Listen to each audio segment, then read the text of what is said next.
혹시 지금 곁에 있는 친구나 지인과 진정으로 마음을 나누고 있다고 느끼시나요?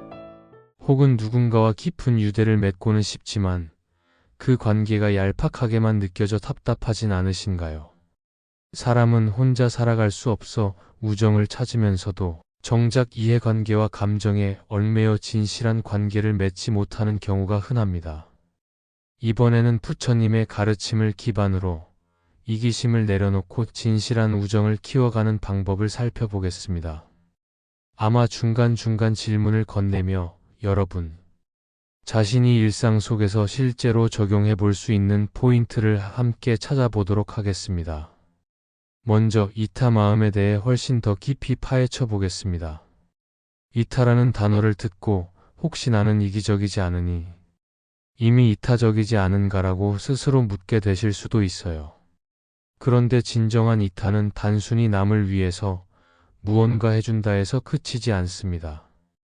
부처님이 말씀하신 이타의 마음은 내가 아니라 상대를 우선하며 더 나아가 나와 남이 다르지 않기에 내가 이롭고 싶은 만큼이나 그도 이롭게 해주고 싶다는 믿음과 태도에서 시작됩니다. 혹시 여러분은 친구와 함께 놀거나 대화할 때 은연중에 내가 더 많은 것을 얻고자 하거나 상대가 내게 무엇을 해줄지를 우선적으로 떠올린 적은 없었나요? 부처님은 이기심이 우선되는 관계는 결국 깨지거나 얄팍해진다고 설하셨습니다. 반면 친구에게 이로운 방향을 먼저 생각하고 서로가 함께 잘 되는 길을 찾으려 노력하면 그 순간 우정이 건강하게 뿌리 내린다고 강조하셨습니다. 지금 당장 떠오르는 친구가 있다면 그 친구와의 관계에서 내가 얼마나 이타적인가를 한번 자문해 보면 어떨까요? 두 번째로 진실의 말을 한층 더 확장해 보겠습니다. 혹시 친구 사이에 작은 거짓말이라도 섞여 있으면 그것이 길게 갈수록 양쪽의 신뢰가 흔들리게 됩니다. 여기서 궁금해질 수 있습니다. 그럼 늘 모든 걸 다 말해야 하나? 서운함을 느낀 일도 전부 털어놔야 하나? 거짓 없는 대화가 가능할까? 같은 의문이 들기 마련이죠. 부처님은 거짓 없는 대화를 나누려면 먼저 자기 자신에게 솔직해야 한다고 말씀하셨습니다. 내 감정이나 생각을 내가 제대로 분별하지 못하면 결과적으로 친구에게 전달할 때도 사실과 다른 말을 하게 됩니다. 또 하나 중요한 건 말이 옳다는 이유만으로 아무 때나 아무 방식으로나 내뱉으면 안 된다는 사실입니다. 나는 진실만 말했을 뿐이다라며 상대를 몰아붙이는 식의 대화는 오히려 친구의 마음을 다치게 할 수 있으니까요. 그래서 부처님은 이를 진실하되 부드럽게 말하라는 원칙으로 요약하셨습니다. 혹시 지금도 마음속에 친구에게 말하지 못한 솔직한 이야기가 남아있다면 타이밍과 표현법을 잘 고려해 보는 건 어떨까요? 그렇게 때를 맞춰 진심을 전하면 서로 거짓 없는 우정에 한 걸음 더 다가갈 수 있을 테니까요. 세 번째로 자비의 연결에 대해 한층 폭넓게 이야기합시다. 자비는 일반적으로 어려운 이를 돕는 마음쯤으로 여길 수 있지만 사실 훨씬 폭넓은 개념입니다. 타인이 고통을 겪으면 같이 아파하고 그를 그 고통에서 건져주고 싶은 마음, 나아가 그 사람도 나처럼 행복해지길 바라는 마음이 자비입니다. 우정에서 자비가 중요한 이유는 겉으로 아무리 친하다고 해도 상대의 아픔이나 고민을 외면하면 그 관계는 진정성이 부족하기 쉽습니다. 혹시 여러분은 친구가 아플 때나 힘들어할 때 충분히 마음 써본 적 있으신가요? 나는 귀찮고 바쁜데 굳이 내가 나서야 하나라고 생각하고 외면한 적은 없나요? 부처님 가르침에 따르면 우리가 진정한 우정을 바라면서도 자비심으로 접근하지 않는다면 결국 그 관계는 피상적인 수준에 머물게 됩니다. 가끔은 늦은 밤이라도 친구의 전화를 받아주고 아무 말 못해도 그가 우는 목소리를 들어줄 때 두 사람의 마음이 깊이 연결되는 경험을 하게 됩니다. 이는 말로만 뭉클한 것이 아니라 생생한 자비의 힘이 실제로 작동하는 순간이라 할 수 있습니다. 네 번째 주제, 보시의 실천을 더 길고 자세히 다루겠습니다. 보시는 재물이나 시간을 비롯해 내가 가진 것을 나누는 모든 행위를 가리키며 우정에서도 매우 중요한 요소입니다. 많은 분이 친구에게 뭘 베푼다는 것이 부담스럽다는 의견을 가질 수 있는데요. 사실 부처님은 거창한 것을 요구하지 않습니다. 단돈 몇백 원이건, 내게 있는 작은 물건이건, 내 마음을 나누는 말 한마디건, 보시의 범위는 무궁무진합니다. 이때 중요한 것은 조건 없이 주는 마음가짐입니다. 내가 줬으니 너도 언젠가 갚아야 해라는 전제를 깔아두면 상대도 부담을 느끼고 관계가 편치 않습니다. 반면 상대가 어렵거나 힘든 순간에 자연스럽게 도움을 내밀고 나중에라도 안 갚아도 괜찮다고 여길 수 있다면 그 친구는 엄청난 안도감과 고마움을 느끼게 됩니다. 그리고 그런 우정은 웬만한 갈등으로도 깨지지 않는 탄탄한 신뢰를 마련해 줍니다. 혹시 여러분의 친구 중 한 명이 금전 문제나 물적 정신적 어려움을 겪는다면 이 정도도 못해주면 내가 친구라고 할 수 있을까?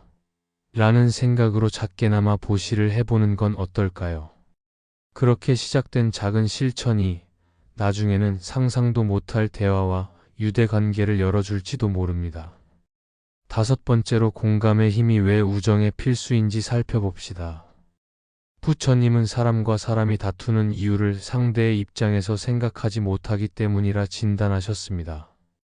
친구끼리도 문제가 생기는 경우가 대부분 서로의 관점 차이를 인정하지 않기 때문이지요. 공감이란 상대의 말과 감정을 비판 없이 수용하고 그가 처한 상황을 내 식대로 재단하지 않고 그대로 받아들이는 데서 비롯됩니다. 혹시 가까운 친구가 속내를 털어놨을 때 그건 내 탓이야, 그건 별것도 아니잖아 라고 냉정하게 치부해버린 적 있으신지요? 이런 반응은 친구를 더욱 고립시키고 우정을 깨뜨립니다. 부처님은 공감력이 강해 사람들의 아픔을 자연스럽게 들어주셨고 그 덕분에 많은 이가 부처님께 심적 상처와 고민을 털어놓으며 도움을 받았습니다. 우리도 마찬가지로 친구의 이야기를 그냥 들어주고 내가 그렇다면 정말로 힘들었겠다. 어떤 기분인지 이해가 간다라고 말해주는 한마디가 엄청난 위로가 될 수 있음을 체감해보면 어떨까요? 공감은 결국 내 기준을 밀어붙이지 않고 그 사람의 마음의 방에 들어가 함께 앉아보는 것이니 진정한 우정이라면 반드시 필요한 덕목입니다. 6번째로 무소유의 우정을 더욱 심층적으로 논해보겠습니다. 사랑이나 우정이라는 말을 하면서도 무의식적으로 상대를 내 소유물처럼 여기거나 통제하려는 욕망이 작동하는 경우가 많습니다. 이를테면 내 친구가 다른 친구와 더 친해지는 건 싫다라든지 내가 주도권을 쥐고 있어야 진정한 우정 아니겠나라는 사고방식이 배어 있지요. 그런데 부처님은 관계에서 소유욕이 강해지면 필연적으로 갈등이 생기고 서로 해방감을 잃게 된다고 경고하셨습니다. 진실한 우정이라면 친구가 내 곁에 없을 때도 그 자유를 인정해주고 그가 새로운 사람을 만나더라도 축하해줄 수 있어야 합니다. 또한 친구에게 얽매이지 않고 내 길을 걸어가면서도 서로에게 기쁜 일이 있다면 언제든지 연락해 함께 웃을 수 있는 정도로 마음이 열려 있어야 하지요. 혹시 현재 나에게 소중한 친구가 있는데 그가 다른 사람들과 교류하는 모습을 보고 서운하거나 독점하고 싶은 마음이 들진 않나요? 그럴 때 이 친구도 각자의 삶을 살고 있는데 내가 굳이 움켜쥐고 있으면 우정이 멀어질 텐데 하고 깨닫는다면 무소유의 우정을 실천하는 길에 한 발 더 다가설 수 있을 것입니다. 7번째인 정직의 덕을 한층 더 자세히 다룹시다. 앞서 말했듯이 진실의 말이 중요하지만 그 말이 곧 정직임을 제대로 인식하지 못하면 나는 진심을 말했는데 왜 마음만 다쳤을까라는 오해가 생길 수 있습니다. 즉, 진실을 왜곡하지 않는 것도 중요하지만 동시에 내가 말하는 방식이나 의도가 상대를 존중하려는 태도와 결합해야 진정한 의미의 정직이 됩니다. 예를 들어 어떤 친구가 눈에 보이는 잘못을 계속 반복한다면 부처님의 지혜는 그 잘못을 무조건 덮거나 방관하지 말되 상대를 비난하거나 모욕하지 않는 정직한 조언을 권장합니다. 애정을 담아 사실 나는 내가 이런 부분에서 힘들어 보이는데 어떻게 생각해?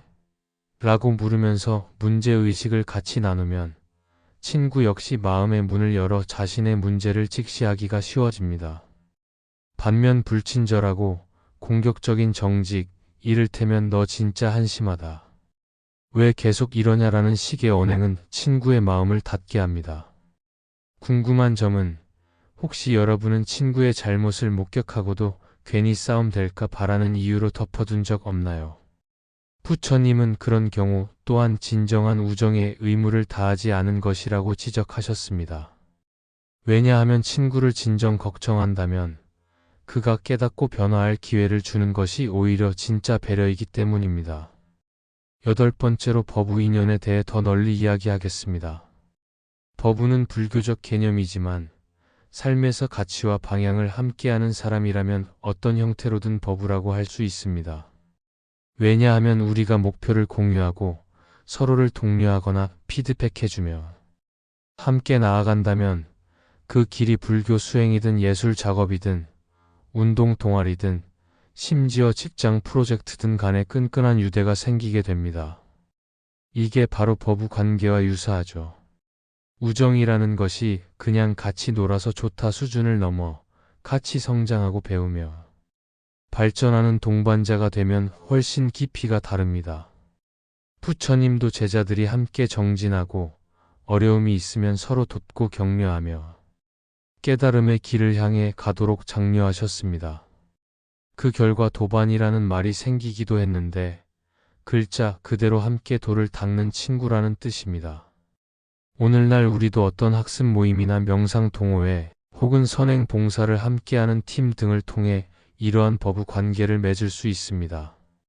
그럴 때 실제로 마음이 잘 맞고 서로에게 긍정적인 시너지를 주는 친구가 생기면 단순한 취미 동료가 아니라 인생의 중요한 지원군이 되어줍니다. 9번째인 희생의 기쁨에 대해서도 깊게 생각해 볼 여지가 있습니다. 우리는 희생이라고 하면 왠지 손해를 보는 느낌에 주저할 수 있습니다. 그러나 부처님은 진정한 우정 속에서 때때로 내 이익을 조금 양보하고 친구를 위해 헌신하는 순간이 찾아올 때 오히려 마음이 더 환해지고 관계가 단단해진다고 말씀하셨습니다. 혹시 주변에 그 어떤 보상도 바라지 않고 친구를 위해 시간을 내주거나 재능을 기부하며 내가 희생한다는 생각조차 없어 보이는 사람이 있을까요? 그런 사람은 보통 우정에 특별한 에너지를 불어넣는 존재입니다. 내가 잠깐 힘들 수도 있지만 친구가 기뻐하거나 성장한다면 그걸로 충분하다라는 마음이 서로 교류하면 이상적인 이상론 같아 보이지만 실제로 구현되는 사례가 많습니다. 친구가 난처한 상황에 처했는데 모쪼록 내게 특별한 이익이 돌아오지 않아도 그를 살뜰히 챙겨주거나 해결에 도움을 주면 나 자신도 모르게 보람과 환희를 느낍니다. 그리고 그 친구도 흔들림 없는 믿음으로 언제가 될지 모르지만 또다시 나를 돕게 되는 순환이 생길 수 있지요. 이것이 일방적 희생이 아니라 서로의 행복을 위해 양보를 즐길 수 있게 되는 경지라 할 수 있습니다. 마지막 10번째 주제인 상생의 길로 마무리해 봅시다. 서로 돕고 함께 성장한다는 이상적 관계가 과연 가능할까요? 부처님 가르침에 따르면 인간이 진정으로 우정을 맺는다는 것은 개개인의 성장뿐 아니라 공동체 전체의 번영과도 직결됩니다. 특히 불교에서 말하는 상생은 단순히 둘만 편하면 그만이라는 이익 공동체가 아니라 주변에도 선한 영향을 펼치는 구조를 의미합니다. 예를 들어 두 친구가 서로 공부도 돕고 건강 관리도 함께하며 고민도 들어주는 관계를 맺는다면 둘 다 개인적으로 수준이 높아지고 삶이 안정되겠지요. 그 모습을 본 또 다른 지인들도 저렇게 서로를 위하는 관계라면 우리도 시도해보자라며 좋은 영향을 받을 수 있습니다. 이렇게 파급 효과가 커지면 하나의 모임이나 사회에서 신뢰와 협력이 널리 정착하는 분위기가 조성됩니다. 부처님은 혼자 잘 사는 것보다는 함께 행복해지는 방안이 훨씬 더 지속 가능하다고 보셨습니다. 그 이유는 연기 때문이기도 하고 이기심으로 밀고 나간 성공은 언젠가 균열이 생기기 마련이기 때문입니다. 결국 친구와 나만 잘 되자가 아니라 함께 잘 되고 나아가 주변에도 득이 되는 길을 찾자는 태도야말로 우정의 최고봉이라 할 수 있습니다. 하지만 이런 이상적 이야기를 듣고 현실은 그렇게 쉽지 않다라고 생각하시는 분도 계실 것 같습니다. 분명 세상에는 배신과 실망을 가져다 주는 관계도 많고 진실하게 대했는데 오히려 손해를 본 사례도 있습니다. 부처님도 인간 세상에는 고와 충돌이 있을 수밖에 없다고 보셨습니다. 그렇지만 부처님은 그것이 진정한 우정을 가로막는 결정적 이유가 아니라고 하셨습니다. 내가 마음 문을 닫고 어차피 다 이기적이니까라고 포기해버리면 실제로 주변도 그 기대치에 맞춰 나를 대할 가능성이 높습니다. 그러나 내가 부처님 말씀대로 먼저 이타심을 발휘하고 진실함과 자비, 보시와 공감, 무소유, 정직, 법우 정신, 희생과 상생을 실천한다면 적잖은 경우 상대방도 감동을 느끼고 나를 존중해 주려 할 것이라는 게 불교적 관점입니다. 물론 가끔 무례하게 대하거나 내 선의를 악용하는 사람이 있을 수 있지요. 그래도 좌절하지 않고 그래도 내가 옳다고 믿는 길을 걷다 보면 여러 사람 가운데 분명 나와 깊이 통할 수 있는 인연이 생겨납니다. 그것이 곧 진실한 우정이 되어 이전에 경험하지 못한 든든함과 기쁨을 선사하게 되는 것이지요. 혹시 나는 친구라고 해도 이 정도까지 해야 하나라는 의문이 드실 수도 있습니다.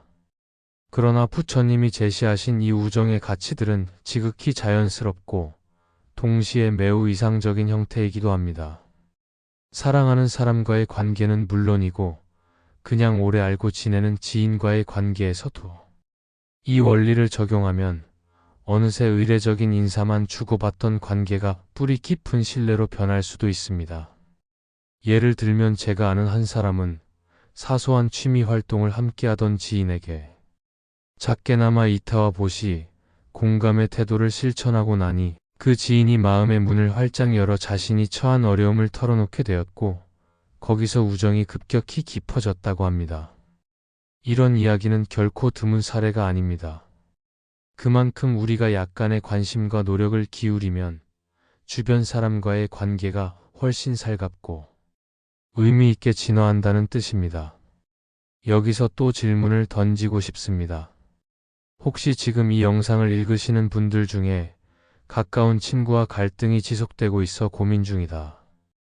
혹은 가까운 지인을 정말 소중히 하고 싶은데 어떻게 해야 깊은 우정으로 발전할 수 있을지 모르겠다라고 느끼시는 분은 없으신가요? 그렇다면 위에서 언급한 이타 마음과 진실한 말, 자비의 연결, 보시의 실천, 공감의 힘, 무소유의 우정, 정직의 덕, 법우의 인연, 희생의 기쁨, 상생의 길을 하나씩 점검해 보시면 어떨까요?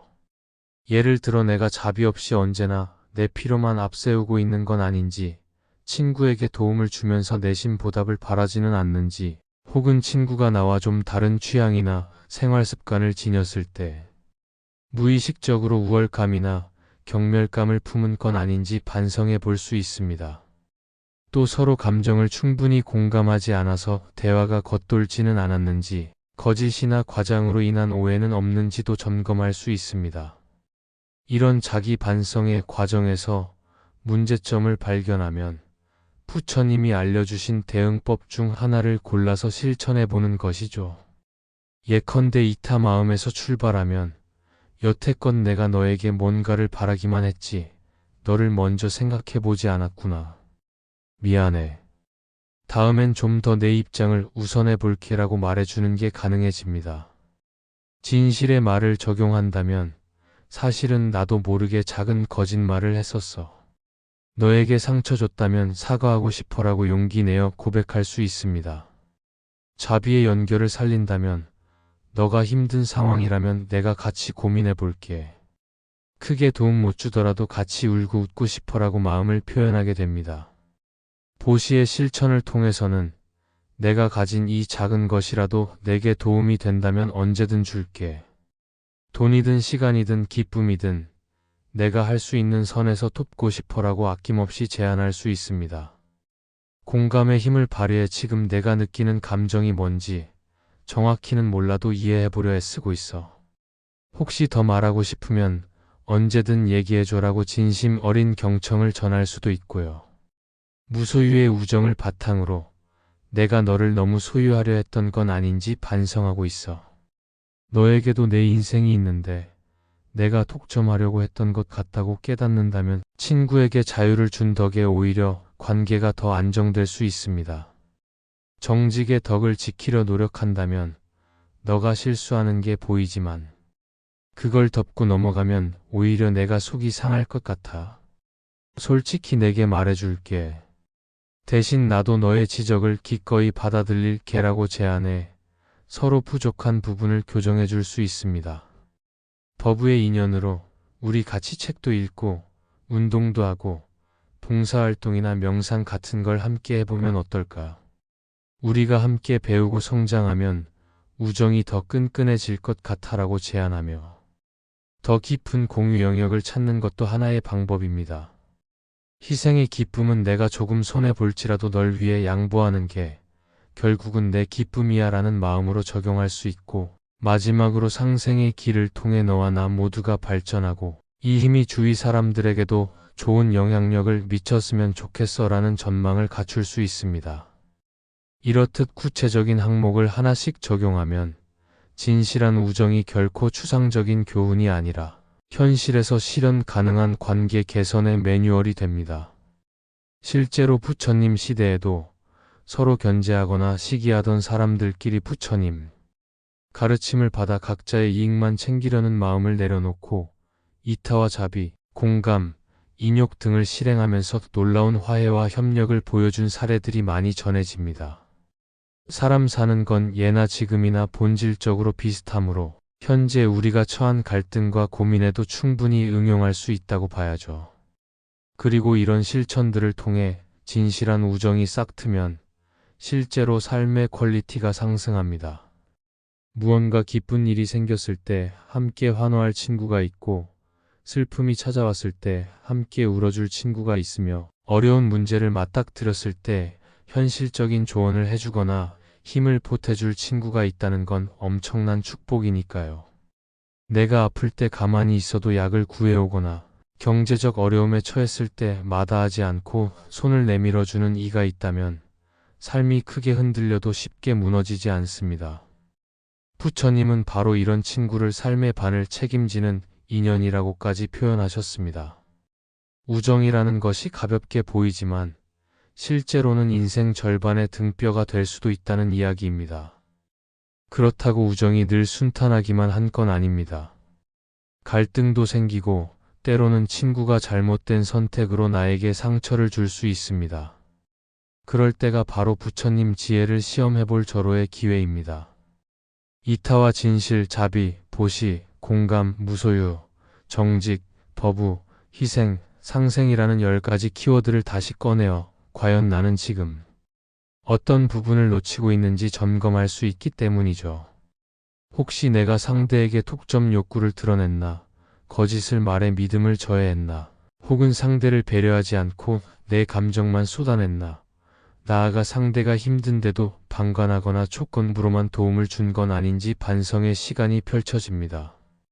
그런 과정을 통해 내가 부족한 점을 깨닫고 보다 성숙한 태도로 친구에게 다시 다가갈 수 있다면 갈등이 있어도 결국 우정이 더 강해지고 깊어질 수 있습니다. 또한 진실한 우정이라고 해도 영원한 것은 없다는 사실도 알아두는 게 좋습니다. 부처님은 모든 것이 무상하다고 말씀하셨고 어떤 관계든 변화하기 마련입니다.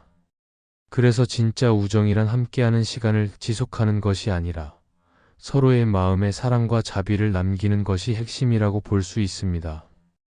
인연이 흩어져 한동안 연락이 끊겨도 서로가 지닌 그 따뜻한 기억과 신뢰가 사라지지 않으면 어떤 계기로 다시 만나더라도 금세 친밀감을 회복할 수 있습니다.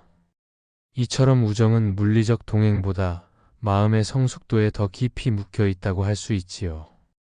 우리도 삶에서 때론 이사나 직장 이동으로 멀어진 친구가 있을 수 있지만 진정성이 남아있으면 세월이 흘러도 여전히 소중한 벗으로 간주하게 됩니다. 부처님이 말한 가장 큰 재산은 굳건한 도반이라는 문구가 있습니다.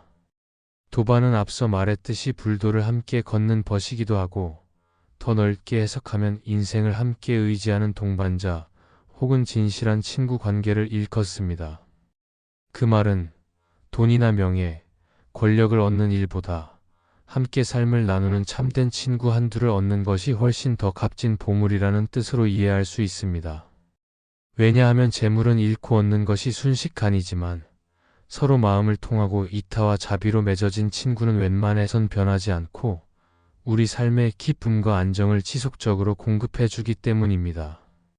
이제 영상을 거의 마무리할 시점입니다만 다시 한번 지난 키워드들을 되짚어 봅시다. 우정이란 이타 마음에서 출발해 진실한 말과 자비의 연결로 이어지고 보시와 공감이라는 구체적 실천을 통해 더욱 단단해집니다. 동시에 무소유의 태도로 친구를 통제하려 들지 않고 정직함으로 서로의 잘못을 바로잡으며 버부처럼 서로 성장할 수 있는 길을 모색하면 희생이 기쁨이 되는 순간이 찾아오죠.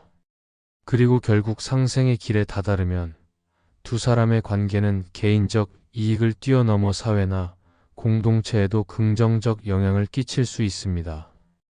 이런 과정을 숙고하다 보면 우정이란 결코 사소한 관계가 아니고 인생을 풍성하고 의미 있게 만드는 핵심 축이 된다는 사실을 뼈저리게 깨닫게 됩니다. 혹시 지금 이 영상을 읽으시면서 나는 친구 관계가 너무 헐겁다, 내 주위에는 든든한 친구가 없다라고 느끼시는 분이 계실지도 모르겠습니다. 그럴 때 부처님 가르침이 더욱 중요해집니다. 왜냐하면 내가 먼저 이 10가지 요소 중 하나만이라도 적극 실천하면 의외의 곳에서 우정의 씨앗이 싹 틔울 수 있기 때문입니다. 혹은 이미 내 주변에 소중한 친구가 있지만 최근에 서먹해지거나 다툼이 있었다면 내가 먼저 사과하거나 이타적인 태도를 보여주거나 솔직한 대화를 제안해 볼 수 있습니다. 물론 그런 시도가 곧바로 멋진 성공으로 이어지는 보장은 없지만 부처님 말씀대로 작은 불씨가 모여 결국 큰 불꽃이 타오를 수 있습니다. 한 번의 노력으로 실패했다고 끝내기보다 꾸준히 진실한 마음을 베풀고 인욕과 자비로 보듬어가면 어느새 우정의 꽃이 필 수도 있지 않을까요? 결국 진실한 우정을 맺는다는 것은 나와 상대가 서로에게 이익을 취하려는 이기심이 아니라 함께 기뻐하고 함께 눈물 흘리는 이타심에 발을 딛고 거짓 없는 대화와 보시, 공감을 통해 인연을 굳게 만드는 여정입니다. 거기에 무소유적 태도로 상대를 존중하고 정직함과 버부적 동반의식을 품어 희생의 기쁨을 맛볼 때 비로소 둘이 함께 상생으로 가는 모습을 상상해 볼 수 있게 됩니다. 부처님은 바로 이런 관계가 세상을 더 평화롭고 아름답게 만들 것이라 내다보셨습니다. 우리 역시 그 말씀을 현대 생활에 맞춰 조정할 수 있고 실제로 적용해 볼 수 있습니다. 예컨대 SNS에서 맺는 관계도 잠깐의 재미가 아니라 조금 더 깊이 있는 교류로 이어지려면 이타와 진실, 공감, 무소유, 상생의 관점이 필요합니다. 가족이나 직장 동료와의 관계에서도 마찬가지며 온라인 모임이나 오프라인 학습장에서 만난 사람에게도 비슷한 법칙이 적용됩니다. 그러니 영상을 마치며 다시 한번 질문을 던지고 싶습니다. 혹시 지금 떠오르는 친구 한 명을 골라 이타적인 행위를 해볼 수 있을까요? 작게나마 그 친구에게 치밀한 계산 없이 도움을 주거나 함께 기뻐해 줄 만한 일이 있으면 적극적으로 참여해 보는 것입니다. 혹은 진실하게 말해야 할 부분이 있는데도 숨겨왔다면 부드러운 어조로 솔직히 털어놓는 시도를 해볼 수 있습니다. 필요하다면 자비 관점에서 더 깊이 친구의 입장을 이해해보고 불필요한 소유욕으로 친구를 간섭하거나 오해하진 않았는지 돌아보며 정직하게 마음을 드러낼 수도 있겠지요. 그 시도가 시작점이 되어 우정이 훨씬 탄탄해지고 서로 정말 진실하게 통하고 있구나라는 감동을 느끼는 기회가 될 수도 있습니다. 혹시 지금 마음에 떠오르는 이름이 있다면 그 친구에게 한 걸음 다가가는 일 어렵지 않지 않을까요? 이 긴 영상을 통해 이기심을 버리고 진실한 우정을 맺는다는 것이 부처님 가르침에서 얼마나 중요한 테마인지 그리고 구체적으로 어떤 태도들이 필요한지 최대한 자세히 전해봤습니다. 요약하자면 이타의 마음으로 출발해 진실한 말을 나누고 자비로 연결되어 보시를 실천하며 공감을 통해 서로를 더 깊이 이해합니다. 무소유의 자세로 상대를 내 것처럼 소유하려 하지 않고 정직의 덕으로 숨김없고 정확하게 소통하며 함께 공부하고 수행하는 법으로서 길을 간다면 친구에게 필요한 희생을 기꺼이 즐기며 결국 상생의 목표로 연결될 수 있습니다. 부처님은 이런 우정이 결코 추상적 이론이 아니라고 하셨습니다. 실제로 수많은 제자들이 실천했고 그 결과로 오랫동안 탄탄한 승단 공동체를 유지할 수 있었습니다. 우리도 그 경험을 본받아 현대 생활에서 작은 부분이라도 적용해 볼 수 있다는 것이지요. 부디 영상이 여러분께 내게 진정한 친구는 있는가? 내가 과연 좋은 친구였는가? 그리고 부처님이 제시한 우정의 길은 어떻게 구현될 수 있는가를 성찰할 기회를 주었으면 좋겠습니다. 만약 아직 그런 친구를 찾지 못했다면 내 쪽에서 먼저 이 원칙 중 하나라도 실천해보는 용기가 필요할 수 있습니다. 이미 좋은 친구가 있다면 그 친구에게 더 마음을 쏟고 혹시 억울한 감정이나 서운함이 있었다면 치거나며 해결하려 시도해보면 어떨까요? 그렇게 부처님이 전하신 우정의 지혜가 우리의 삶 속에서 좀 더 생생히 숨쉬고 서로에 대한 이로운 인연을 꽃피우게 되길 바라는 마음입니다. 결국 친구라는 존재가 내가 힘들 때 그저 곁에 있어주는 것 이상의 의미를 지닐 수 있도록 부처님 가르침에 입각한 진실하고 깨어있는 마음으로 관계를 가꾸어가면 어떨까요? 그 길은 우리의 일상까지도 훨씬 풍요롭고 아름답게 만드는 힘을 발휘할 것이라 믿습니다.